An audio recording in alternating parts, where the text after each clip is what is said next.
Eh.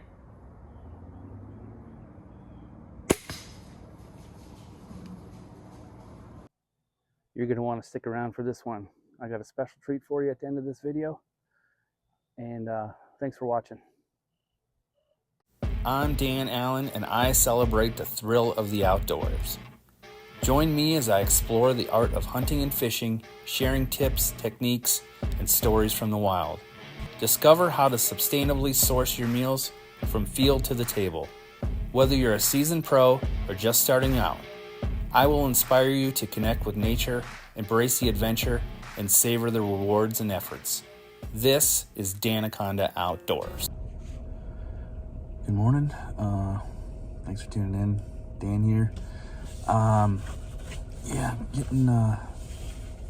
Getting ready to go out deer hunting. It's mid-October, I'd say. Weather's finally starting to cool down, and today I'm gonna go after some doe. If a buck walks in, maybe we'll get lucky, but kind of target species is gonna be a doe today. We got a few doe tags to fill, so just wanna get a jump on it, get some meat in that freezer, and we're just gonna do a morning sit today. We're gonna see what happens. Weather looks pretty good. It's about 40 degrees outside. Might warm up to about 50, 52 by the time, hour or two after sunbreak, if that. Might even stay in the 40s.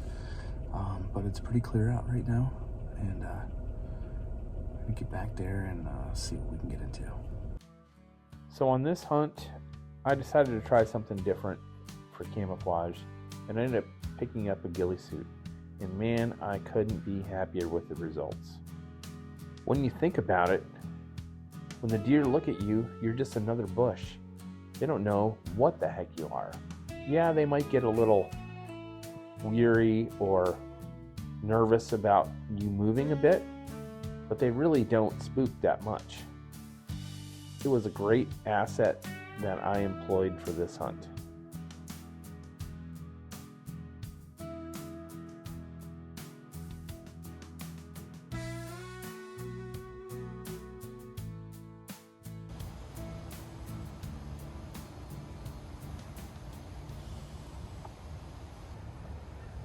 It was just after first light, and I had a couple of deer move in.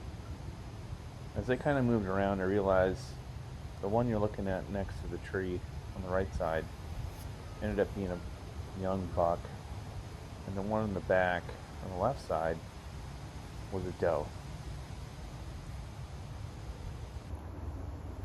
And a small buck and a small doe come through. The buck came within about 15 yards of me, and the doe stayed out a little ways. Never really came in close without brush in front of it, so a little bit of action today.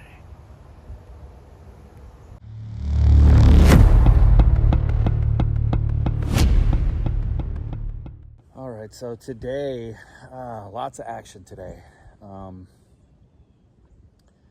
Didn't get a whole lot of video stuff. My camera wasn't working when it needed to work.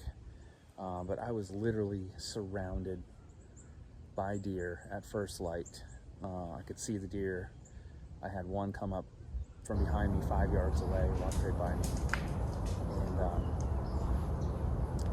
it was just too dark to make out antlers, so I was hoping for a doe.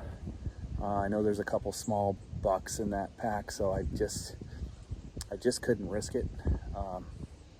Wouldn't be the responsible thing to do, but and I waited, and I did a little bit of calling with the grunt, and I got another buck to come back through, and I was in that ghillie suit, and just you knew something was up with it, and he was checking it out, but and of course that's when my camera wasn't working, but he hung around for about 10 or 15 minutes, came within, I'd say, about 12, 13 yards. Turns out he's a little small, little 6-point.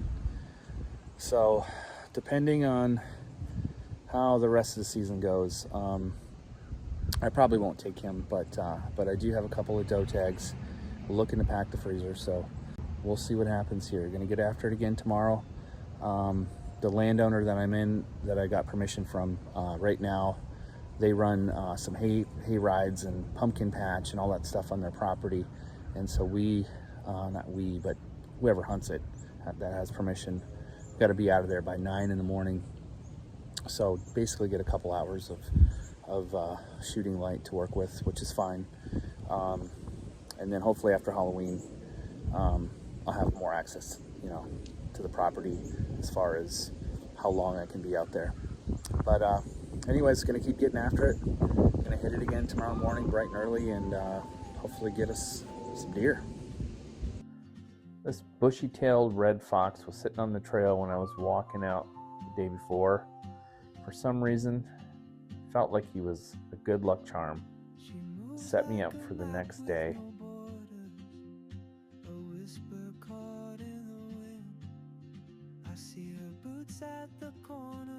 We have this massive fog rolled in. You can't see like 10 feet in front of your car. But it's supposed to be a nice day today. Got a little, go after some doe. Maybe a buck that walks in, but just for a morning sit today and see what we come up with. Hunting on the farm today. Oh, let's get after it. You carry the sun in your stride, leaving behind what I hold inside. If I don't ask your name today, I may never get the chance. I had been watching these deer move through the property from my right for the last 3 days. And so that's how I set my camera up, expecting them to come in the same direction. This guy threw me a curveball, came in from the left-hand side, and I just couldn't get it all on camera. But the sound effects are pretty good.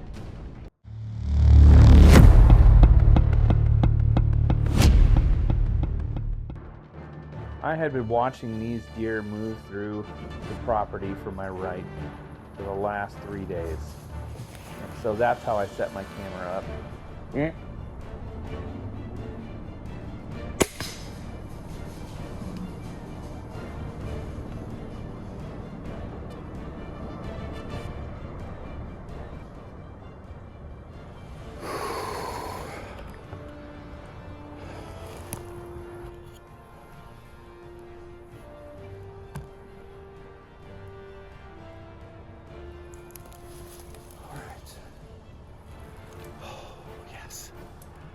Alright, I just got shot a little buck. A little 6-point.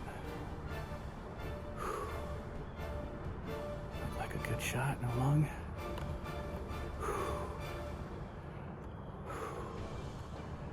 It is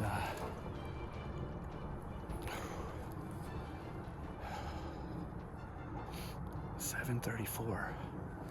He came into about 8 yards. I had a little trouble getting my crossbow up and kind of spooked. And I went to about 18 yards and I stopped over. All right. First deer of the season.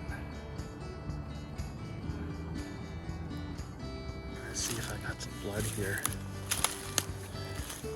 This is about where he was. So I guess he was about, oh, there's blood right there. Oh yeah.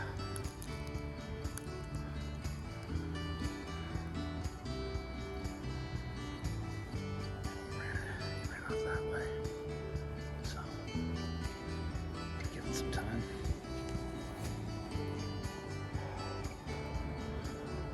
Alright, I'm gonna give it a little bit of time here. I got some good blood. And I just measured him out. He was 22 yards. Got a good shot. camera position wasn't the best, so sorry. But let's get sound effects at least. I think he's gonna go down pretty quick, but I'll give him a little bit of time here, and we'll track him. It didn't take long, and I was on the blood trail. Didn't have to follow the blood too far, but I wanted to make sure I didn't bump him. But he only went about 20 or 30 yards from where I shot him.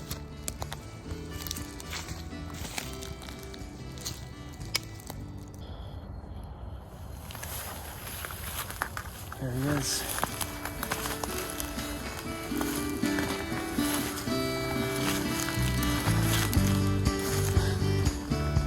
Very legal.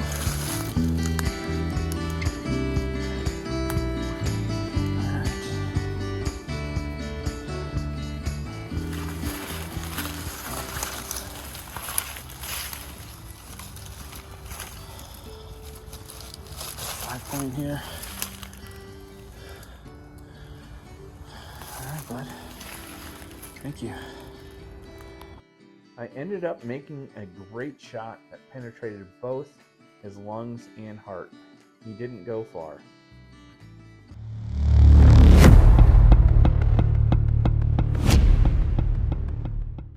Well, if you made it this far, you're in for a treat. I promise you something special. And I'm going to be cooking up what I think is the best way to honor the animal that you've taken. I'm going to process and cook the heart for you. Get ready for this.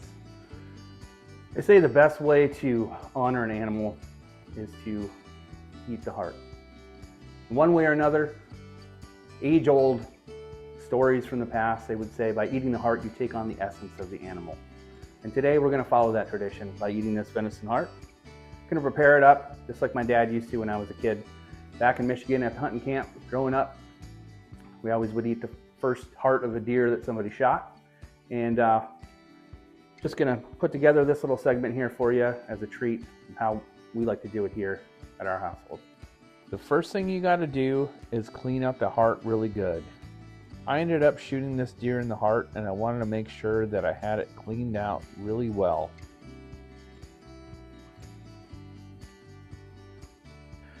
All right, so today, now we're gonna clean this guy up and basically want to remove this kind of area. This is all of the arteries and aortic valves and all that good stuff. But we're just gonna kind of remove some of this fat here, as you can see, and then you have your left and right ventricle kind of by this area here, but we're gonna clean this guy up and show you how I prepare it. Once you get most of that fat kind of removed, you can go ahead and cut the ventricles or the valves out. And we're just going to kind of follow this line. We'll get these cut out and I can clean this edge up a little bit more, but we're just going to kind of, if you can see that, we're going to cut along here all the way around to this side, finishing off right around here to finish the cut.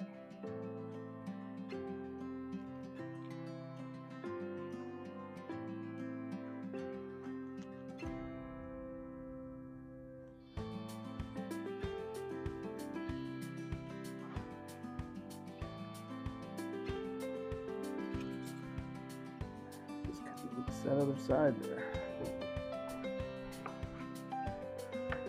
Now you can kind of see the different chambers in here. We'll get this all cleaned out and get the rest of this fat off of here. So there's a couple of different ways that you can do this. You can, once you get it all cleaned out, you can just take it and slice it into almost like rings. But other way I like to do it is I like to separate the ventricles. And basically we're just going to follow this seam right through here. Take this, I believe it's the left side off. It's like a flap.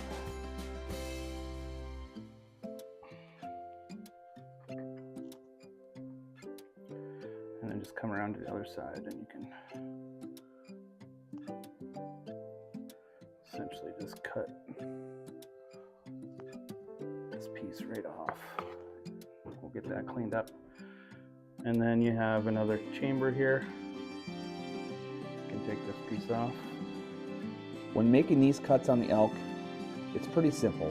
You just want to follow the seams and cut it into nice flat pieces.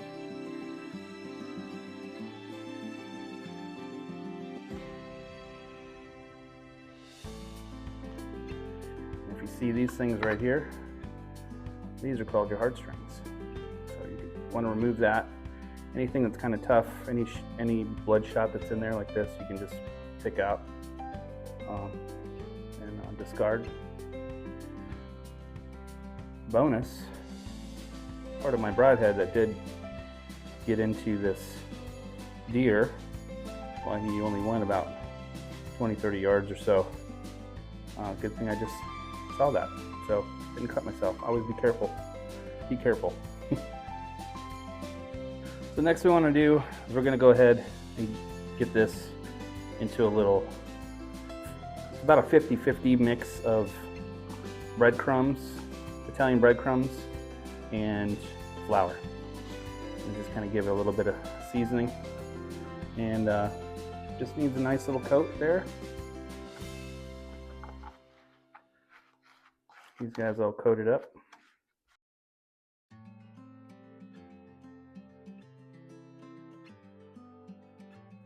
All right. Believe it or not, that's about a pound of meat.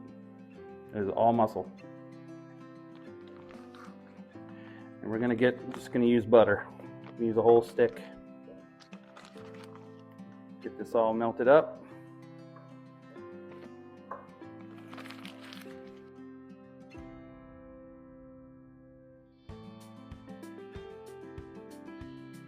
All right. You just basically want to cook these like a steak. Give these guys a turn. Got a nice golden brown color here, you can see. And we're looking for like medium rare, medium.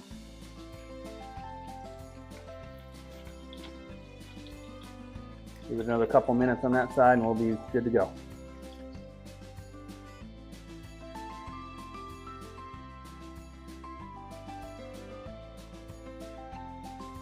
See how it came out. Looks like we got a good, got a bit medium on my piece. This pieces might be about medium. That's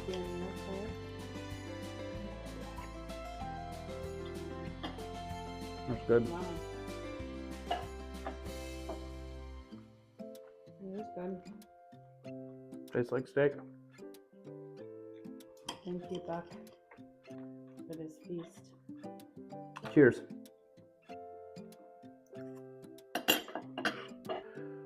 Well, that's how we like to cook heart for our family. It was super delicious. Feel free to give the recipe a try. Or even better, leave me some comments. Let me know how you guys cook heart or cook any other organ, meat, liver, or anything like that. I'd love to hear about it. But for now, that is it. And sending off, and we'll see you again next time. Thanks for watching.